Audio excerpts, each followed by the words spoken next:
Hey kids, you're listening to A Couple of Annoyed Grunt Boys, and this is the 138th Simpsons podcast. And now the purple dusk of twilight time steals across the meadows of my heart. High up in the sky, the little stars climb. Hey everyone, and welcome to this week's episode of the 138th Simpsons podcast. It's the Simpsons podcast that covers the great seasons of the Simpsons. That's right, seasons 11 through 30. That's right, we say the great seasons, not the greatest seasons. If you're a first-time listener, welcome. Fun time to start this podcast. If you're a last-time listener, we understand. I'm half a host, Craig, and with us, as always, is our favorite Urkel, Steve! I'm sorry, did I do that? All right. Steve, how you been this week? I've been doing good. It feels like forever since we last talked. It's been a dog's age, or is it a dog's year? Or dog's ear? Dog's age, I think?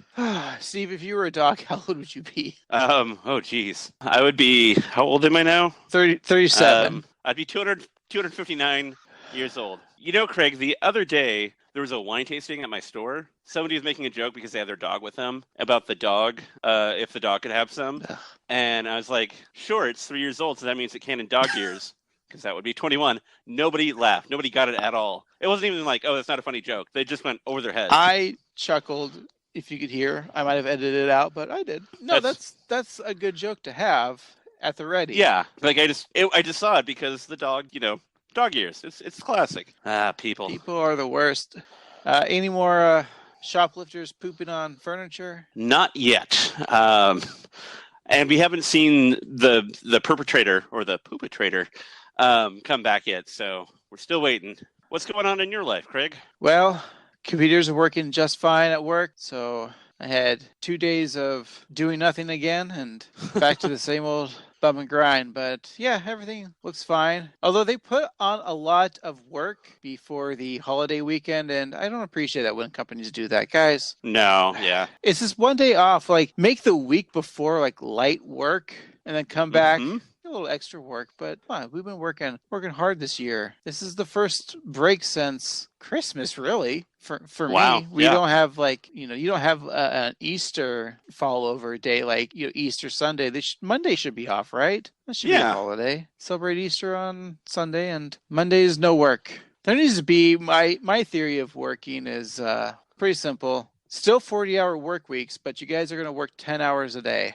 But that means you get 3-day weekend. Always. I'm okay with Right? that. Yeah. Create some more jobs too. That sounds You like have fun. other people working those other days, and Mm-hmm. I just think a 10-hour work week opposed to a 10-hour 4 days to Mm-hmm. a 8-hour 5 days. What's 2 extra hours, right? Right. I've had previous jobs where I did work 10 hours a day, but also I worked 5 days a week. Yeah. And if I can manage to do that, like having a 3-day weekend would be awesome. Do you prefer, if you had that, let's say that was the norm, would you want 3 days off in a row, or would you like 2 days off together and then 1 day off separate? So Ooh. you have like 2 work days off, 2 work days off, 2 days. I think that the latter is better, like having a weekend proper and then having a day off in the middle of the week. That'd be nice. Because I feel like having 3 days off, you might get too lazy.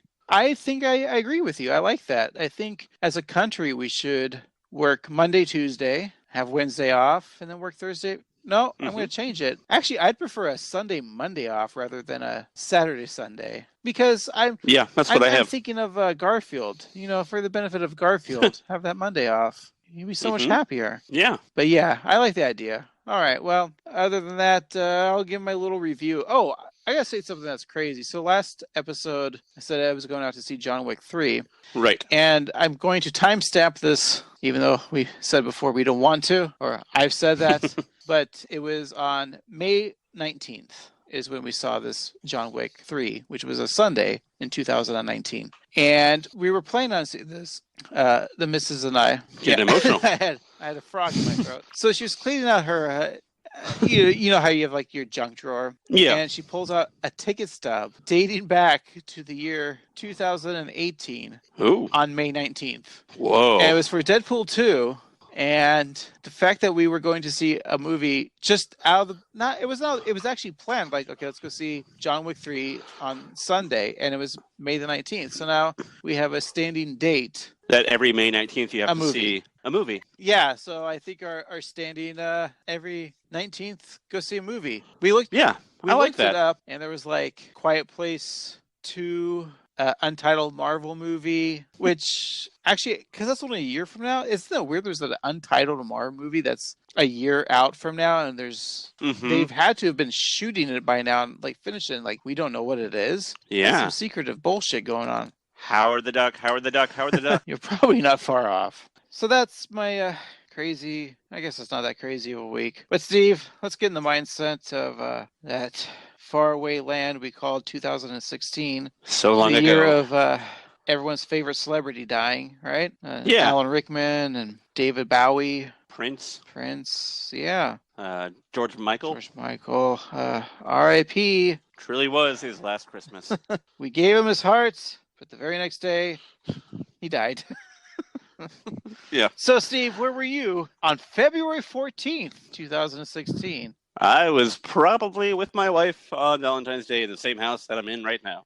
I don't do Valentine's Day well. I actually think I do know where I was at because of the movies. That's right, Steve. We're going to go with this weekend, the February 14th weekend. The number 10 movie was The Boy, was Priest's favorite movie. Number 9 was Right Along 2, Too Fast, Too Furious. Isn't that Ice Cube or Ice-T? Ice Cube and Kevin Hart. Number 8 is something females of Alabama don't have, and that's The Choice. That's right. Number 7 is all dorky fans don't have either, is Star Wars The Force Awakens. I don't know what that means. That's fine. Kind of interesting. So Force Awakens had been in the theater for how many weeks now? 9 weeks, and it was at number 7. Good on them. The next movie, number 6, was Hail Caesar. I like that movie. Number 5 is Leonardo DiCaprio's claim to fame, The Revenant, where he fucks a bear. Doesn't he tauntaun a bear? Number 4, Zoolander 2. Number 3, How to Be Single. Number 2, Kung Fu Panda 3. R.I.P. Chris Farley. Come on. He started these movies, right? Yeah. Back when they were in Beverly Hills. He probably would have been the voice if he'd been alive, right? Well, he would have been busy with all the Shrek stuff, but yeah. That's true, yeah. All right, number 1 movie. So this is why I was saying I think I know I was at. I was actually at the theater watching this movie, Deadpool, starring Green Lantern. You may be wondering why the red suit. Well, that's so bad guys can't see me bleed. This guy's got the right idea. He wore the brown pants. Cue the music. Number 10 is Here by Alicia Cara. I don't know that one. Number 9 is Work by Rihanna featuring Drake. Work, work, work, work, work. Number 8, Same Old Love by Selena Gomez. Number 7, Hands to Myself, also by Selena Gomez. Also, what your coworkers say to you every day. Keep my hands to myself and the same old love. But I brought Roses, like Roses, by the Chainsmoker, featuring Roses. Oh, kind of Six. appropriate for this episode, right? Yeah, because it's sweet and romantic. But Not in My House, which is the number 5 song by Flo Rida. Floridia. Sorry. Hello, Craig. Oh, I got this one. Lionel Richie. Hello. Exactly. Walking on the Ceiling and Hello by Adele. That made me stressed out by the 21 Pilots. Wait, number so 3. Adele made you stressed out? Oh. Yeah, and you know what she should do? She should say Sorry, which is number 2 by Justin gross. Bieber. If he's number 1, I'm just going to have to be sorry. Yeah, well, I hope you feel good about yourself and that you love yourself, because Justin Bieber is number 1 with Love Yourself. Steve, I'd love to love myself, and I'd love to other artists and creators out there, but I feel very strongly against Justin Bieber. And That's fair. We have been putting the number 1 songs, even if I don't like the songs, which is most of the songs, I put them in there, but I will, I'm protesting. I'm not going to actually put the song into the episode. I support your decision. I am going to instead put this song in instead of Love Yourself.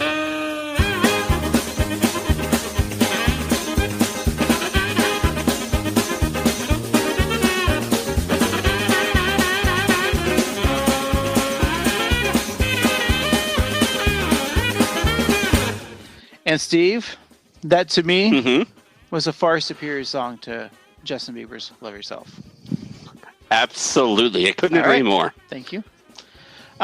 So I guess that's it for this week's. Okay, we actually have to watch the episode. Yeah, I'm All afraid right, so. Steve. Well, let's go watch this episode. We're gonna watch. What are we watching? Love is in the N2-O2-Ar-CO2-Ne-He-CH4, or Love is in the Elements. It is the 13th episode of the 27th season. It's a Valentine's theme episode about Professor Frink. Guys, I'm the one who picked this episode, so blame me. That's not saying much about our review, but maybe it is. We're going to take a break. We're going to come back, and we're going to talk about this. So we'll be right back. See ya. See ya. She was the number one song. Yeah.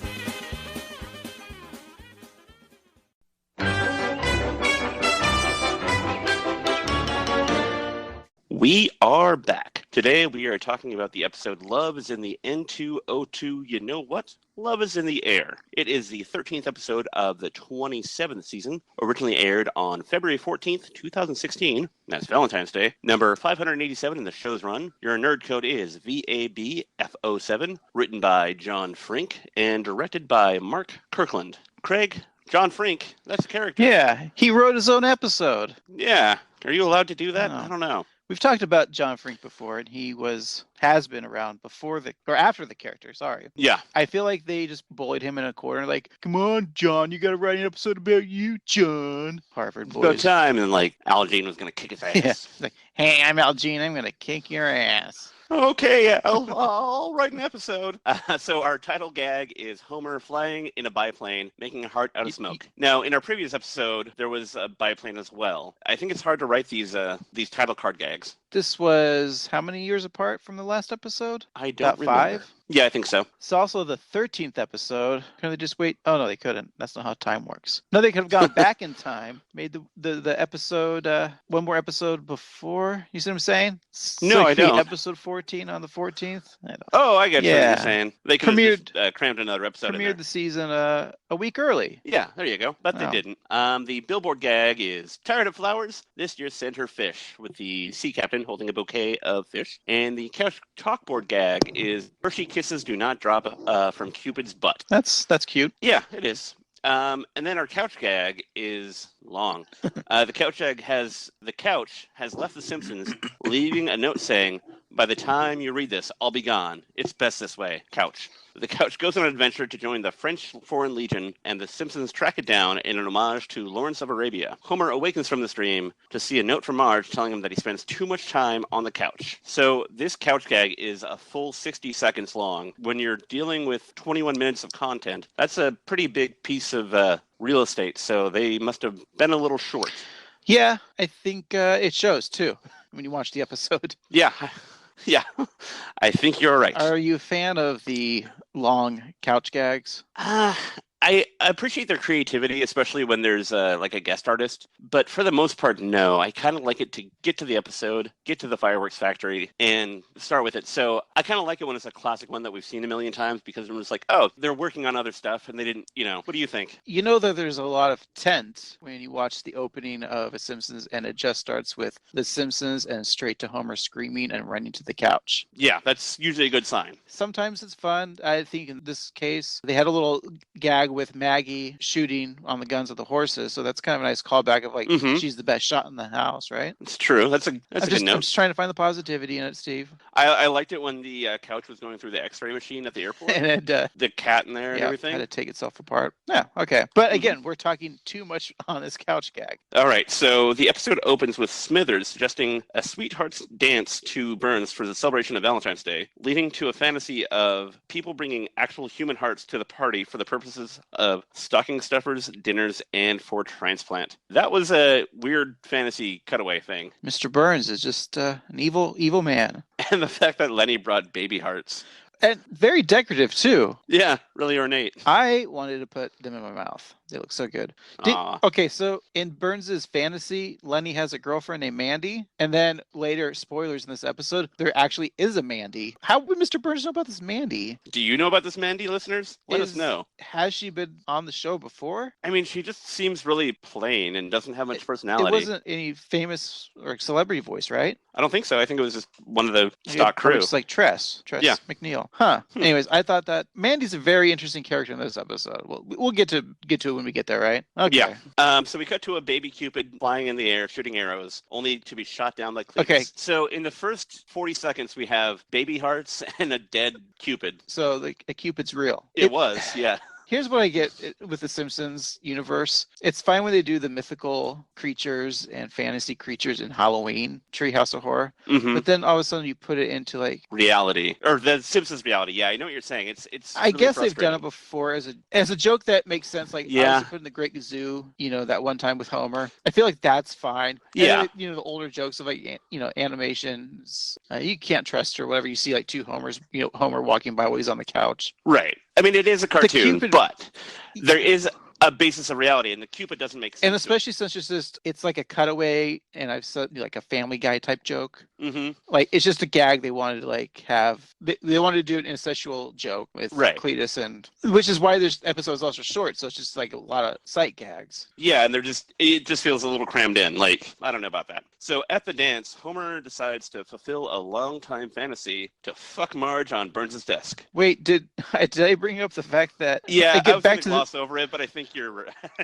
No, about adults celebrating Valentine's Day, like at work. Oh yeah, that is weird. When do you think people should stop celebrating Valentine's Day? Valentine's Day should be obliterated. It's just a silly holiday. Yeah, it is. I think it's for children. Like in a classroom, it's fine, but like in the workplace, it's just a recipe for a lawsuit. Yeah, no company I ever worked for had like a Valentine's Day dance or ball that Homer has at the power plant. No, I understand when you're in your teens at the most of like your hormones are pretty much raging and you want to have like a Valentine's date. I understand that. But once you get into, I don't know, 19, that's fair. Yeah. Let it end, or buy some flowers or do something, but you don't have to go all out. It's a dumb day. So here's what I do on Valentine's Day. I will find a special recipe, make my own dinner for Laura, and then I will make a craft cocktail that I just came up with. It'll just be a simple cocktail that I've never heard of that I threw together, and that's it. That's basically what we do, and it's fine. What do you do for Valentine's Day? Cry. Aw. No, that's every night. I don't know. Every night. Exactly, that's what I'm saying. It doesn't have to be a special day. You can cry any day. So yeah, there's my interjections for this episode. I'll stay out for the rest of the episode. You're fine. Some talking points. I just wanted to bring up the silliness of Valentine's Day and the silliness of the Cupid, and we haven't even started really proper the episode. Right. So Burns catches Homer and Marge on his desk, and he falls into a non-bottomless pit. We then see Professor Frink talking to somebody. I don't know who that is. Just a random dude. Maybe it's that guy in the beginning of the credits that pulls the horn. It could be, because that reminds me of like an homage to the Flintstones. Because there's a guy who blows the horn on the intro to the Flintstones. Which I think... And it looks kind of like that guy. I think you might be right. So we learned that Frink consults for the plant sometimes, and he's at the dance alone. So that was the whole point of the guy being there was just for some exposition. We then cut to Marge and Homer sharing a romantic moment atop the cooling tower, but are interrupted by a phone call from Grampa because he's alone on Valentine's Day, and the cat that can sense death is looking at him, and that he needs diapers. Hello, Homer. Don't! What is it, Dad? It's Valentine's Day. I'm alone. And that cat who can smell up your dying is staring at me. What are you looking at? Son, I'm scared. This cat has taken 5 this year. People in their 90s don't just suddenly die for no reason. Please come. Okay, Dad, we'll come over. Can you pick me up a pack of diapers? Oh, they always think they're for me. Fine, I'll just take a large drum of butt ointment. Hurry! Grampa is upset about Valentine's Day as well. Who cares? Again, adults should not care. Adults should not care about Valentine's Day or their birthdays. I'm putting it out there. It's very controversial. Hot take. Yeah, hot take Craig, as they call me. I'm just not one for celebrating my birthday. I don't care. That's totally fine. I don't really see the point. Mm-mm. After 18, die in the army and buy cigarettes and pornography. No, you can't, Steve. It's 21. Oh, in the state of Oregon and Washington, you have to be 21 to get cigarettes. Oh, But in pornography, but it's free. you're allowed to die for the country. Yeah, So God forbid you drink or smoke. right. 21, you can smoke and drink. Yes. 25, you can rent a car. Yes. Everything else after that is downhill. So 25 is the downhill age. Yeah, except for when you turn 69, then you should have a big party. Steve, what are your plans for turning 73? Knowing that I've been dead for 3 years. Steve, you're so optimistic. Yeah, it runs in the family, like death. Maybe if you actually ran, you could avoid death, Steve. He can still catch me, that specter of death. He's got running shoes and that farm tool, the scythe. His scythe, yeah. Whatever. He'll get me. And then I'll play chess with him or something and live another 6 months, and then... Maybe you'll go on a bogus journey with him. That would be awesome. With your friend, Craig Preston Esquire. Can't wait for that movie to come out. Steve, you don't watch movies. That's true. But that one I'd watch, like the new one. I really like those first two. All right, well, let's go and we'll do a podcast about it. Alrighty. So many podcasts. So little time. Yep, especially since I'm going to die. So the residents at the retirement home are all sad, full of wistful memories, until the nurse brings out new medication that allows them to recreate and hallucinate their loved ones, be it dog, spouse, or hardware store. And the nurse is voiced really well by Tress MacNeille. I really like her voice, and her work is great, as always. Okay, time for some Valentine's candy for our swingin' seniors. Don't patronize us. We know it's pills. But it's a new brand, and they're oh so pretty. Look, green, like M&M's with hope. But yeah, we have people dancing with their dead spouses, including Mona Simpson, and we have some guy getting his dog back, and then a guy dancing with a hardware store. The next day, Homer arrives to work with cheap candy from CVS and finds Frink suffering as he slept at the plant after a drunken stupor. He finds Valentine's difficult because it reminds him of how lonely he is and how even Stephen Hawking had two loves. What about the employee that Homer doesn't? He's suspicious that he's Iranian. Haven't forgotten about you, suspicious Iranian co-worker. Please, call me Dennis. Oh, yeah. That's kind of fun. Yeah. Homer explains that love is just trial and error, and Frank realizes that that's the scientific method. Homer's scientific research can solve anything, except for cold fusion, quasars, the interior of black holes, and what preceded the Big Bang. But everything else can be solved, including love. Pish posh, Professor. What makes a guy and a girl click isn't science. It's chemistry. Which is science. What? In Frank's lab, we see that he has devoted his work to figuring out love. He has surveyed several women in Springfield to ask what women want, and then he gets to work. Frank changes his appearance, getting invisible blue contacts to replace his Coke bottle glasses, and lifts on his shoes, but the Ex Machina android that he designed to just say yes still isn't attracted to him, and Homer lets him know that it's his voice. Why? What am I overlooking? Professor, don't be offended. Do you think it might be your voice? Why, what's wrong with my voice? With the up and down, and the extra words, and the terminal nonsense, and the hiving, cliving, wagging. Oh my God, it's the voice. Duh. Did you ever see Douche Ex Machina? Yes. Douche Ex McConaughey. All right. Yes, I did see that movie. You actually saw a movie. Wow. I did, yeah. I haven't. Oh, it was good. I heard it was. Maybe one of these days. Or you can be like me and say, yeah, I'll see it sometime and then never actually watch it. I'll read the Cliff Notes. Thanks, John Ratzenberger, for making those notes.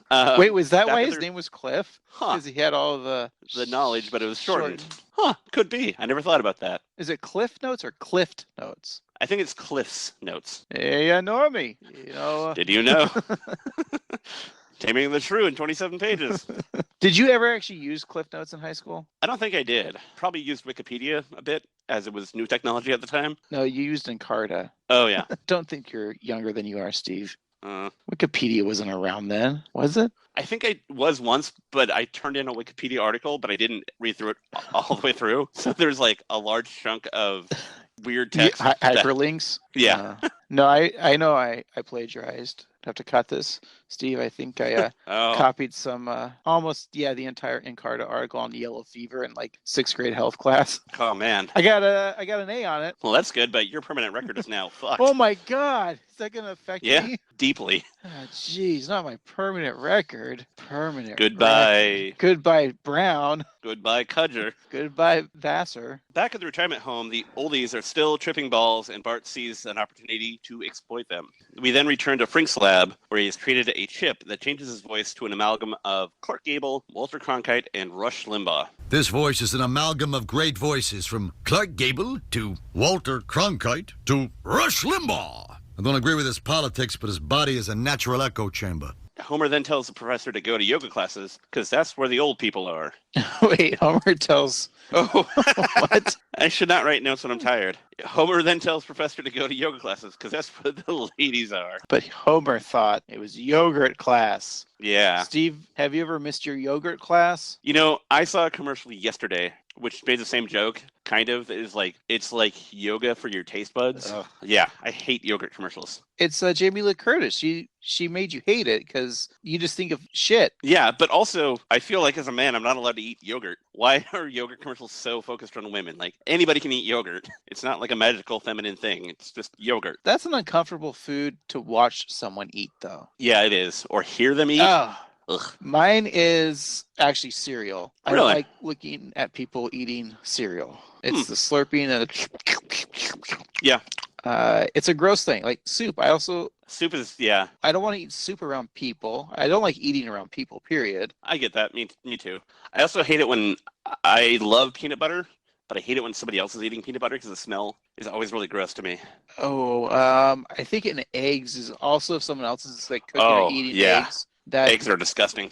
But if you're doing it yourself and you're getting then it's fine. I remember like in middle school, everyone was eating nuts. What are they called? Corn nuts? Corn nuts. Or yeah, everyone was eating corn nuts. It was like a big thing for some reason because we had vending machines, and the smell of corn nuts are god awful. Yeah, they smell like animal feet. They're probably made of animal feet. They look like hooves. Yeah, that's why you can't eat them if you're Jewish. What? I don't know. Like cloven animals. Only for kosher, if you're keeping Okay. So Bart has created an Atlantic City casino for the old people, featuring Maggie as Dolly Parton. No cameo from Robert Goulet this time? I know. He was probably dead by this time. Yeah, but still, you could have got like a Tom Jones or somebody. But nope, he has Maggie with fake tits. Wait, that's kind of... I'm saying, like, what are two things you know about Dolly Parton? Have the Simpsons gone too far? They've over-sexualized Maggie Simpson? Maybe they haven't gone far enough. Stay tuned to season 31. Dun, dun, dun, dun. This leads Marge going up to the nurse and ruining Boardwalk Empire for her.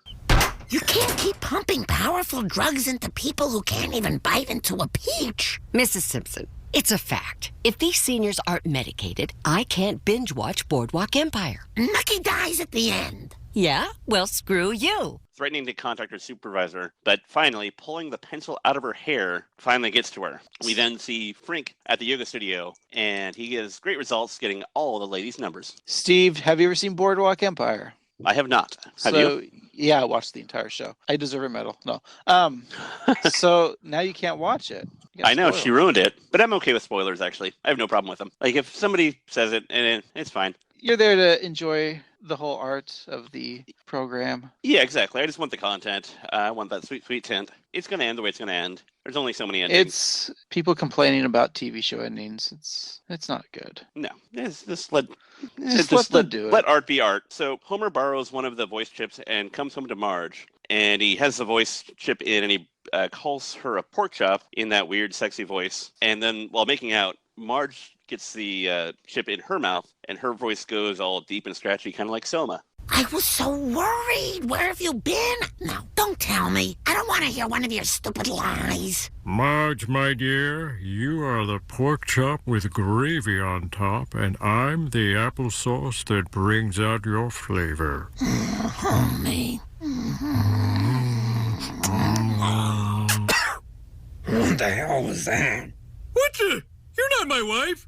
Which I find intriguing. Suit yourself. And I don't really think that Homer's voice was all that sexy. It just sounded weird and... It sounded to me like someone trying to do a Homer impersonation. Yeah, that's exactly right. It sounded like somebody doing it, and then they'd eventually get into doing the first season voice, the Walter Matthau voice. Not good. But it was good because it was Dan doing it. Yeah, I guess so. Although it would have been funny if it wasn't actually Dan. They're like, okay, you try this voice. That would be better. They could even do like guest casting, like have Barry White back. Well, Is he still alive? no, he's been dead for 6 generations. Okay, so maybe don't bring him back, but somebody else with a sexy voice. So the Marge gets the chip in her mouth, and Homer freaking out because he's dumb, because he sounds, like not like Marge. He's like, oh, you're not Marge. And the way she's like, well, if you want to do it that way, all right. Like, showing another kinky side of Marge. She loves a little role play. Yeah. Steve, tell us your role playing habits. Well, I used to play D&D, but I wasn't very good, so now I don't really do it anymore. What about you, Craig? How do you fuck? Speaking of sex, Homer calls Frink to see how his sex life is. He says that he's on a date with Cookie Kwan and also her cousin, Nookie Kwan. So, Professor, tell me all about last night. Dish. Yes, well, I can't talk now. I'm on a date. And then I have a date. And then another date. Is there such a thing as too much of a good thing? This is my cousin, Nookie Kwan. I'm number 1 on the east side. Oh, golly-vin. Okay. So I need to break this down a little bit because I have a lot of questions. One, it's weird that Homer's calling Frink to say, how's your humping going?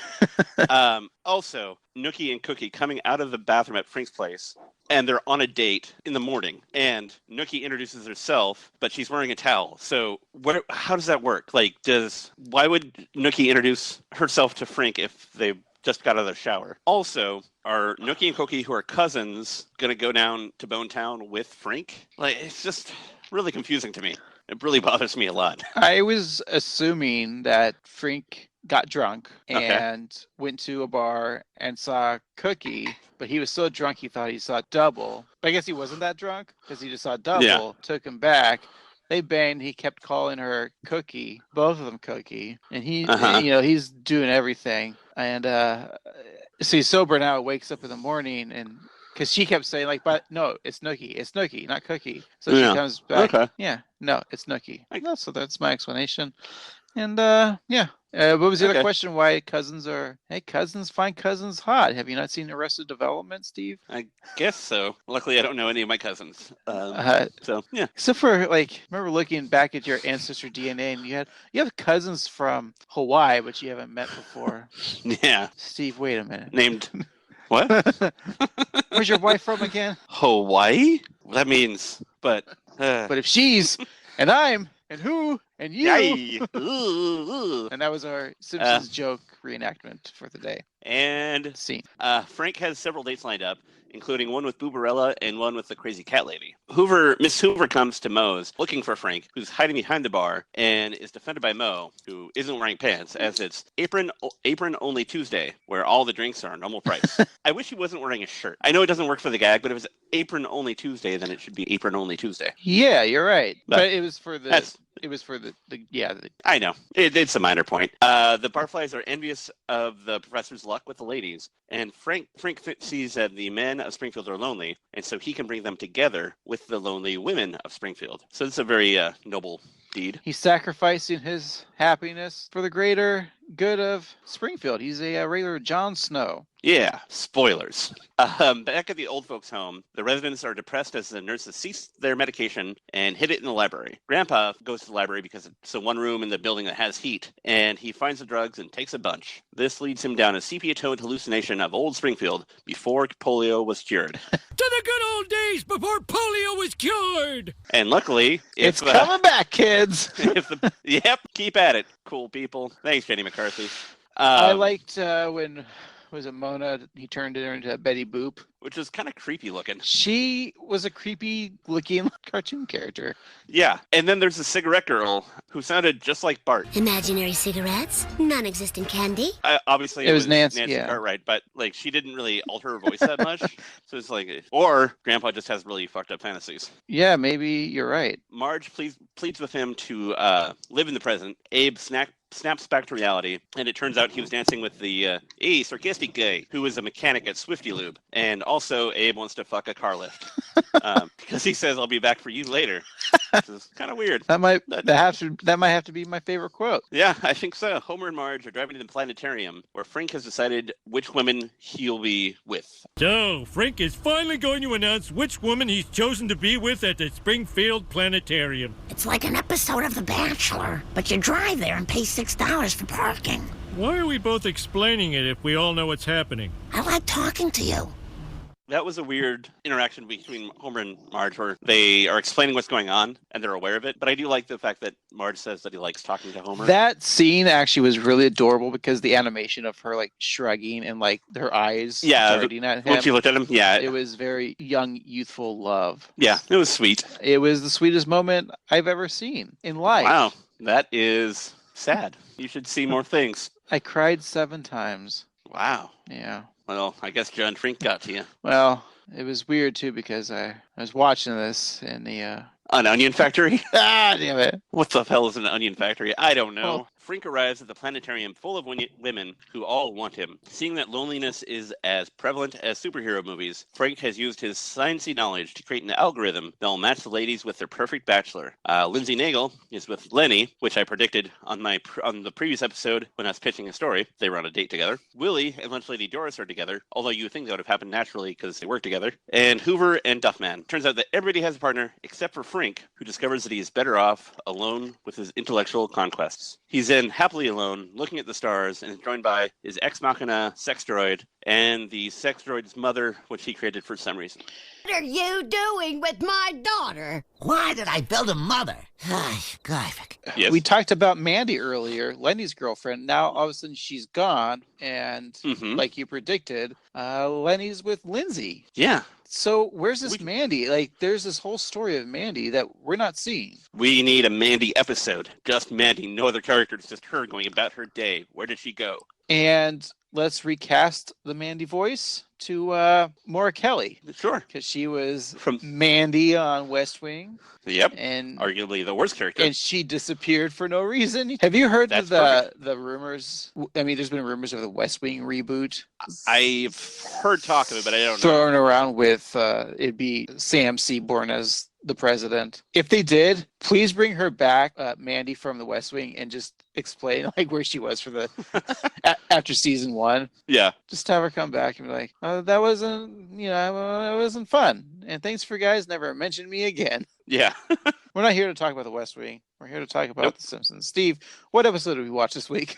We watched. We're doing this all over again. Okay. Love is in the N2-O2-Ar-CO2-Ne-He-CH4. Right. Did you have anything else more to say?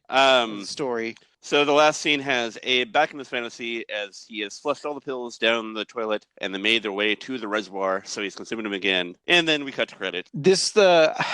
Forgetting your love pill thing, that's Eternal Sunshine, right? Yeah, kind of. I mean, not exactly, but I just assume it is because I've never seen the movie. That's really weird. How have you not seen that movie? Given the time that it was released in like 1999. No. You're obsessed with indie movies. It was in like 2004, 5, 6, wasn't it? Okay, Bill. Yeah, you're probably right. But the subject matter. I think I was in that kind of same mindset as the Jim Carrey character. And I didn't want to deal with that, so I avoided that movie at all costs. Yeah, it's just a really good movie, though. It is really dark, it is really depressing, but it's got your favorite dinosaur in it, Kristen Dunst. And my second favorite Hobbit, Elijah Wood. Yeah. Oh, and for listeners who don't know what I'm talking about, I think that Kristen Dunst looks like a dinosaur, and I don't know why. Well, a few more years. Who knows? She's going to turn into a dinosaur? Yeah, like that one movie where Whoopi Goldberg turned into a dinosaur. I think the dinosaur was her partner on the force. Oh, well, that's your view on that. Okay, fair enough. As long as they coach the basketball team, it's just fine. Eddie? Yeah. Well, don't ghost me. Oh, Sister Act 2, back in the habit. Star Trek The Next Generation, Bartender Guinan. The color purple. Ted Danson. And scene. Everything Whoopi Goldberg has done. I bet you people have a lot of views on that. I already did the view joke. Oh. Pay attention. Okay. Well, this episode was dedicated to David Kavner, Julie Kavner's father, who had recently passed. So there's that. Rest in power. Yes. Glenn Close reprised her role as Mona Simpson. Rest in power. Yep. Frank's lab is at the Springfield Heights Institute of Technology, which is an acronym for shit. I didn't catch that. I'm glad you brought that up. That is pretty good. Yeah, I like that. And this is the third John Frink without glasses, the first two being Grampa versus Sexual Inadequacy and the Blunder Years. That's about all I got. I have a review Okay. It's a long one, Steve. It's from TV.com. It's the only right. review for this episode. It's a 10 out of 10. Wow. Yep. Only written review. It was written by Check Nicole. That's the username. It Cool. was reviewed February 15th, 2016, so the day after. The subject title reads, Decent Comedy. That's the title of this review. And the review goes like this. Epic funny. That's it. Okay. That's your review for Wow. this episode. Steve, could you elaborate on this episode more than epic funny, or is that how you think about this? That's basically it. Epic funny. Epic funny. Steve, how many, what's your rating on this? Oh boy. I am going to give it 3 out of 10 baby hearts. I like your ranking with the baby hearts. I would agree that it is 2 out of 12 capsules that Grandpa Simpsons takes. Alrighty, yeah. This is probably, out of the 17 episodes we've recorded, I'm going to say it's my least favorite.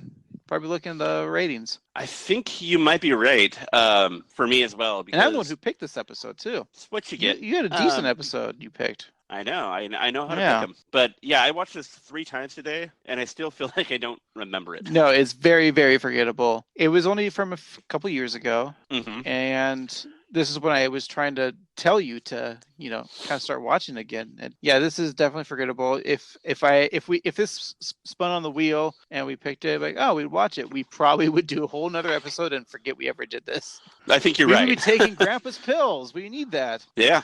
Yeah, definitely not a great episode for me. I think it was lacking story. It was all just doing jokes. Yeah, and I think both the A story and the B story were weak. Yeah. And compared to last week's episode where I didn't bring this up, but like all of a sudden, like the Skinner plot of having a girlfriend was like so short, but it felt like they actually took a time on it when they really didn't, but it felt that way. Right. It felt earned. This one, not so much. And I feel like I spent more time with Grandpa's story and then and Frink's story, like it didn't work. It was like us coming up with a plot 3 minutes on a podcast. Right. This is exactly how a Steve and Craig episode would go.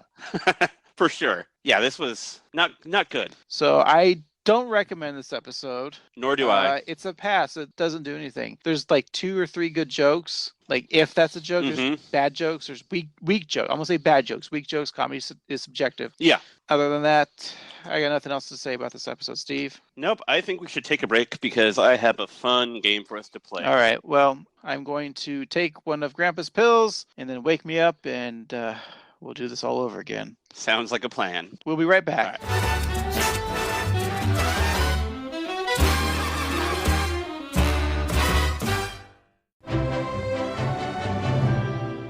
And we are back. Craig, I've got a little game for us to play. Sounds fun. And it's actually a physical game. So several years ago, my family learned that I like 2 things, the coffee and the Simpsons. So that means that every year for Christmas, I only got things that were either about coffee or the Simpsons. So I have a million French presses and a lot of Simpson stuff. But one of them is this game called 20Q, 20 questions. And it's shaped like a Simpsons donut with a bite out of it. And what you do is you think of a person, place, or thing from the world of the Simpsons, and it will guess for you.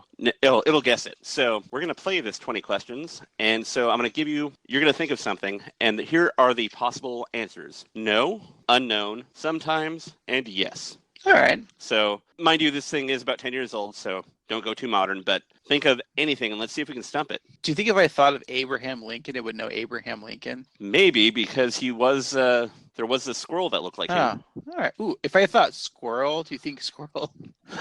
Perhaps. Well, I'm gonna think of one right now. Maybe we'll start with an easy one, and then you can try to trick it. All right, I got it. Alrighty. So you'll hear some beeping. That is it working. So, are you a person? No. Place? No. Thing? Yes. Have you ever lived on Evergreen Terrace? No. Are you larger than comic book guy? No. Question 4. Do you bring joy to Springfield? Yes. Question 5. Can you be found in the Springfield Mall? No. All right. Question 6. Would Homer try to eat? Yes. I'm going to assume that's consumed, so I'll say yes. Okay. Did I give it away? Did she hear? Not yet. Well, see. Could you be a gift? Technically, yes. What's the middle question? Or the middle answer? Unknown or sometimes? I would go with unknown. Okay. It says, I'm smarter than dirt. That's just a little thing it says. Well, most, not that. Oh, I see. Well, most kinds of dirt. Oh, then it faded into dirt. That's riveting radio, guys. Yep. Can Homer see you on TV? No. Are you younger than Bart? Irrelevant. Okay. Are you soft? No. Question 11. Are you colorful? Yeah. Question 12. Are you destructive? Ooh, that's very, yes, definitely. Okay. Question 13. Do you know, Steve? I have an idea, but are you smaller than Mr. Bird? Yes. Question 14. Do you and Bart get along? Irrelevant. Okay. Do you cheer people up? Question 16. We're getting close. I think I'm going to win. Are you addictive? Yes. Question 17. Are you common? Not the rapper. Are you like an everyday item? That's hard to just go with unknown because there's too many variables. Okay. 18. Can you be found in the Simpsons home? No. 19. Are you from out of town? No. It looks like you've been redorculated. Oh, neat. Because that was it. I beat it, right? Well, this is question 20. Okay. I got two more. Okay. Is it 20 or 21? Oh, 20. Okay. So they get one more question and then I'll ask. Are you younger than Otto? Sure. I want to be alone with my thoughts. Okay, it's thinking. Steve, do you have an answer? I do not. Okay. You're a flaming Mo. Holy fucking shit. See? Oh my god! Wow. Yeah, That's right. Amazing. Did you? Isn't it? Did you think that was what I was going for? I thought so, but I wasn't sure. But I was like, yeah. It's like the last question was like, "Are you younger than Otto?" Like that doesn't make sense. Like doesn't matter. Oh, see, this little thing knows its stuff. Oh my god! I want to play again. I know this is not riveting radio, but it's riveting to me because I get to play this. Yeah. Okay. Yeah. Let's do it. Something. I mean, I know Flaming Mo is not like so obscure, but right, isn't that none impressive? Of it was like, because can Homer eat it? It's like that's why it was like he can consume it. Right. You don't eat a drink. Wow, that's bonkers. Have you ever stumped it? I don't think I have, honestly. Okay. All right, I'm gonna try it. Okay. So we'll start with: are you a person? No. Place? No. Thing? Yes. All right. Do you bring joy to Springfield? Yes. Question 3.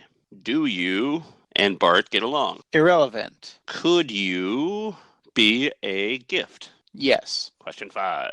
Are you unhealthy for the community? Yes. Sorry, just read some text like in a banner. So, yeah. Are you soft? Sort of, yeah. Okay.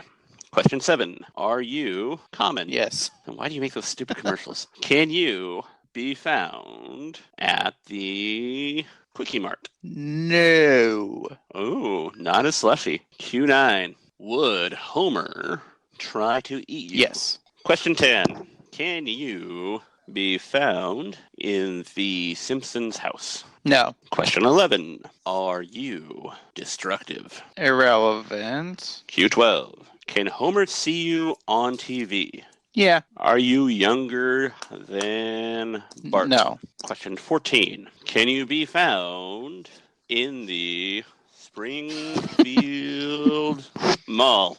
I'm going to say yes. Question 15. Are you friends with Homer?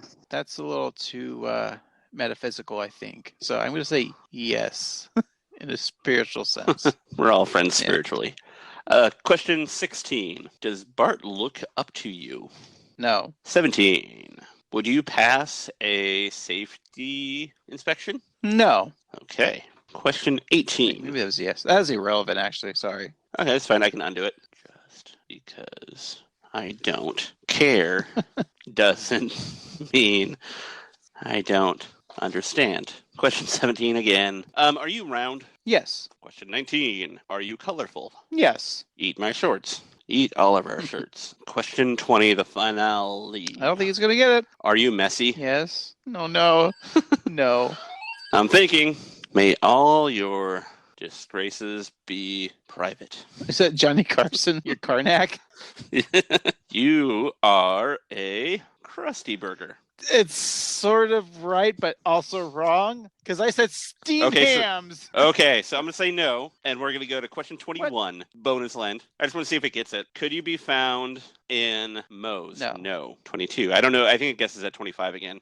So, would Marge touch you with a 10-foot pole? I don't know. No. 23. I just gave it away. It heard my answer.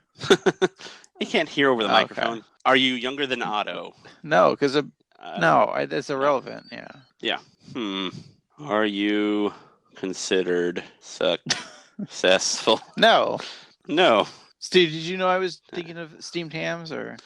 I did not. I thought you were maybe doing a. Are you cheap? Yes. It's hard, right, when you ask those kind of questions. Yeah, it is. Everything's coming up Millhouse. Oh. I was gonna try. Again? Yeah, you're a donut. Nope. I don't think you know steamed hams. Yeah. I think this is I think definitely. we broke it. Well done, Craig. Well done. I broke the Simpson machine. You're gonna have to let me borrow it one time, or I'll keep an eye out on thrift stores. The way I got the Jeopardy one, we'll have to play that. Exactly. That was a fun game. I know. Hopefully it wasn't too bad for the listener. But hopefully you were thinking too. Like, what was Craig thinking? Other than that. Steve, we already know what we're going to watch next week. It's going to be season 23, episode 16. How I Wet Your Mother. The description goes like this. Ted has fallen in love, and it started when his best friend Marshall drops the bombshell that he plans to propose to longtime girlfriend Lily, a kindergarten teacher. Suddenly, Ted realizes that he had better get a move on if he hopes to find true love. Helping on that quest is Barney, a friend with endless and often outrageous opinions on penchant for suits and foolproof way to meet women. When Ted meets Robin, he is sure it's a love at first sight, but the affair fizzles into friendship. A voiceover by Bob Saget, Full House, tells the story through flashbacks. Steve, How I Met Your Mother. Craig, it's How I Wet Your Mother. Okay, so How I Wet Your Mother is a tale as old as time. When Homer's bedwetting worsens, his family tries to infiltrate his dreams to find out the source of his problem. It aired March 11th, 2012, and it looks like Mona Simpson might be coming back because I see a picture of her. So, wow, two Mona episodes back to back. Wow, and I think David Byrne might be in this episode as well. Well, I guess we'll find out next week, right? I guess so. All right. So, folks, if you want to contact us on social medias, we got Facebook, Twitter, Instagram at 138Simpsons. And you can email us at 138simpsons@gmail.com, or you can leave us a voice chat. Just check the show notes. For this week, I've been half a host, Craig. And I've been your other half host, Steve. We'll see you next Thursday. Bye. Bye. Bye.